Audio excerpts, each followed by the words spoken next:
So surprising to even me, last trip we went on last week, we had the gray tank problem where the drains stopped draining.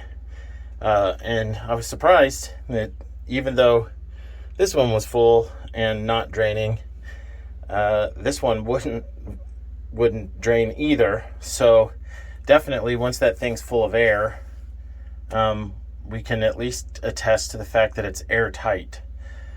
So the problem with that is once it gets stuck like that, the only way to fix it is open the gray tank.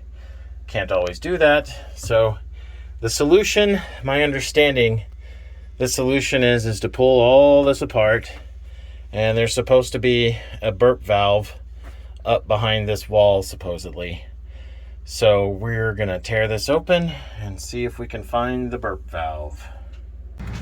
While I'm down here, I'll just point out that they could have used a stainless steel screw. This explains all the rust stains on our floor. So those two screws seem to be, but this one of course is gonna have water running across it all the time. Well, the good news is I can feel the burp thing supposedly up here at the top. I don't know if I can show it on the camera, but it's up in here in the wall. Bad news is they've plumbed this so close to the wall that my big arms can't fit up in here. I'm gonna need to get a smaller human to see if we can even get to it and get it off. All right. So I'm going to tell you what I learned, and unfortunately it's difficult to know if this is fixed or not, but it's in a better situation either way. So a couple things. One, I'm thankful that I got under here because I learned that this was not tight from the factory. Maybe it had come loose driving around or something. But either way, this had been leaking down here this whole time. And I don't see any damage from it, but be aware that that might be something you check if you pull this off. I was eventually able to get my arm up in the wall. Be prepared, this is all fiberglass, so you're going to get those itchy things on your arm. But I was able to pull this P-trap off, and by doing that, it gave me just enough room for my fat arm to get up here in the wall. There's a burp valve, and it's pretty firm. It doesn't feel like a flap, at least in ours. It feels more like a hard cap that goes up and down. And I was able to, it is firmly in place. So ours is not loose in any capacity. It's firmly in place, but I was able to twist it and get it in what I'd call the up position up in the wall.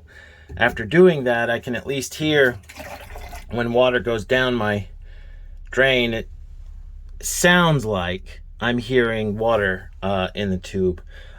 It was not perfect for, we were not having this situation all the time. In fact, we only had it on one driveway. So until I get back to that driveway, I won't know if I need to continue to configure this or adjust it or not. So, you know, I'm hopeful. But either way, the burp valve is this back line up here. So this is the sink, and I don't know why this zoomed in.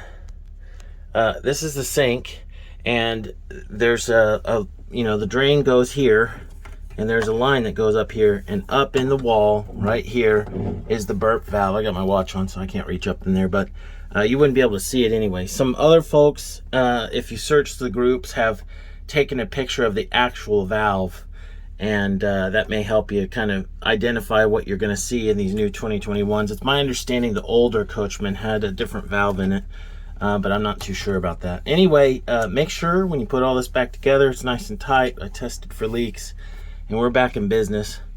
But hopefully that helps someone. If your gray tank fills up, ours didn't even need to be 67%, 60 or 70% full.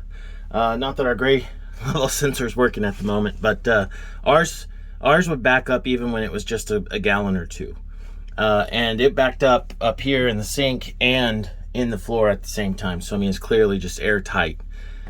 So I'm hoping this helped us out, but we'll see. Hopefully that helps somebody, and y'all take care.